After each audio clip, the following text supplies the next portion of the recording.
आपका नाम? मेरा नाम आसिफ इकबाल भाई लाखानी। और कहाँ पर रहने का? रहने का मेरा टीपी 85 लग्जरी है। और क्या मामला बना है? मामला ऐसा बना है कि ये जो रफ़ीक उर्फे रबड़ी है सोनल वाला, ये मेरा दोस्त है पिछले 3 साल से। और इसने मेरे को 12 तारीख के दिन बुलाया था और मेरे को बोला था कि मेरा एक प्रॉब्लम हो गया है और वो प्रॉब्लम मैं तेरे को बताता हूँ, तो किसी को शेयर मत करना ये बात। मेरे को पिछले रमज़ान में जो क्राइम ब्रांच ले गई थी ना, तो अजहरुद्दीन उर्फे अज्जू जो वेजलपुर पुलिस स्टेशन के व्यास साहब के ऊपर जो फरियाद है कि वो मर गया है, तो वो व्यास साहब से नहीं मरा है।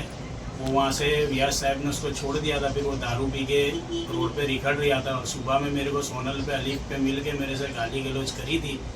तो मैंने मेरी गाड़ी की डिक्की में से चाइना की स्टिक काट के उसके सिर में 2 से 3 बार मार दी थी। फिर उसको दवाखाने ले गए थे और पूरा दिन 2-3 दवाखाने घुमाने के बाद उसको रात को जीवराज मेहता में उसकी डेथ हुई थी।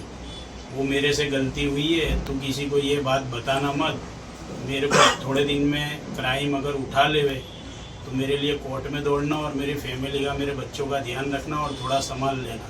ये बात तो किसी को बताना मत, ये बात मेरे को। तो ये हमला इस वजह से आप पे किया गया, क्या उसने मामला? मेरे को 12 तारीख को ये बात बताई थी और मेरे से 20,000 रुपये उधार लिए थे उसने।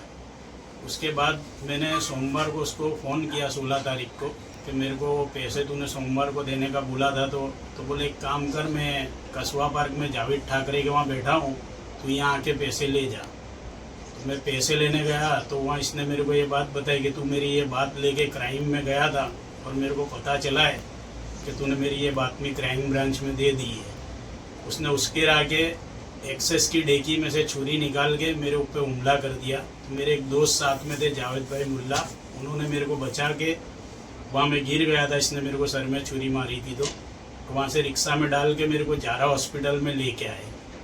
जारा हॉस्पिटल में मेरे को लाने के बाद जारा वालों ने बोल दिया कि ये हमारा काम नहीं है, SVP हॉस्पिटल ले जाओ। तो मेरे को वहाँ से SVP हॉस्पिटल ले जाया गया। SVP से बोला गया कि ये हमारा काम नहीं और ये बचेगा नहीं, ब्लड बहुत जा चुका है। तो मेरे 2 दोस्त थे जिन्होंने मेरे को जाइडस हॉस्पिटल में वहाँ से एम्बुलेंस में डाल के ले गए और जाइडस में मेरी सारवार हुई। जैसा कि आपने बताया कि आपको रफ़ीक उर्फ रबड़ी ने बताया कि उसने उस पर हमला किया था, तो उसकी वजह क्या थी? उसने वो चाइना की स्टिक से उस पर हमला क्यों किया? अज्जू जो मर गया उसकी औरत सना का और रफ़ीक रबड़ी का लफड़ा था। ये लोग जमात में अज्जू और रबड़ी साथ में गए हुए थे। तो वहाँ से रबड़ी जमात में से 10-12 दिन के लिए अहमदाबाद आ गया था और अज्जू की औरत से बातचीत करता था, मिलता जुलता था। तो किसी ने अज्जू को बता दिया था कि तेरी औरत का और इसका लफड़ा है। तो अज्जू और दोनों के बीच में बातचीत बंद थी और काफ़ी टाइम से झगड़े जैसा चल रहा था।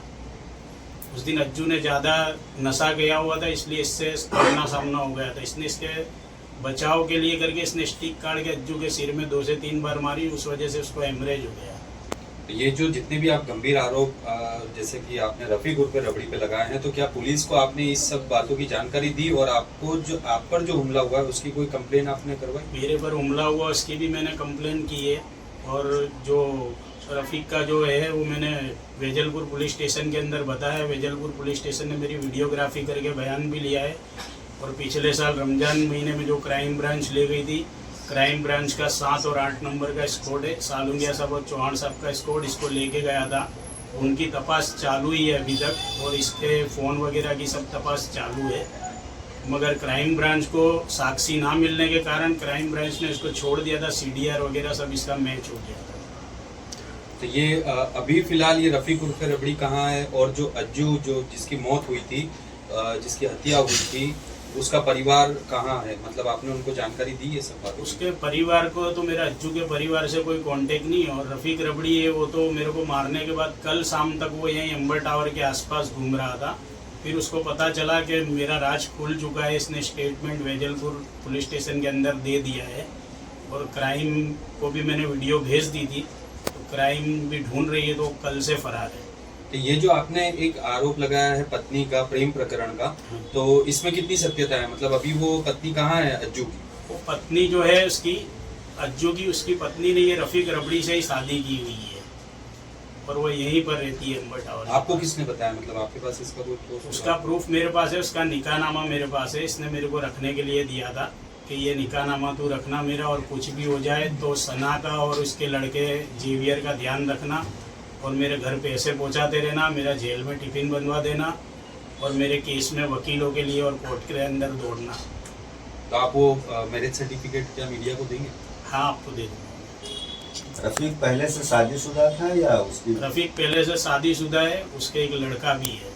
अच्छा, अभी ये घटना के बाद आपको धमकी भी मिल रही है जान से मारने मेरे की? को बहुत सी जगह से फ़ोन आ रहे हैं कि ये केस पता लो, इससे मत उलझो, इसके ऊपर 27-28 केस है, 1-2 केस होने से इसको कोई फ़र्क नहीं पड़ेगा, ये रीढ़ा गुनहगार है। तो अभी धमकी मिल रही है, क्या प्रशासन से मांग रही है?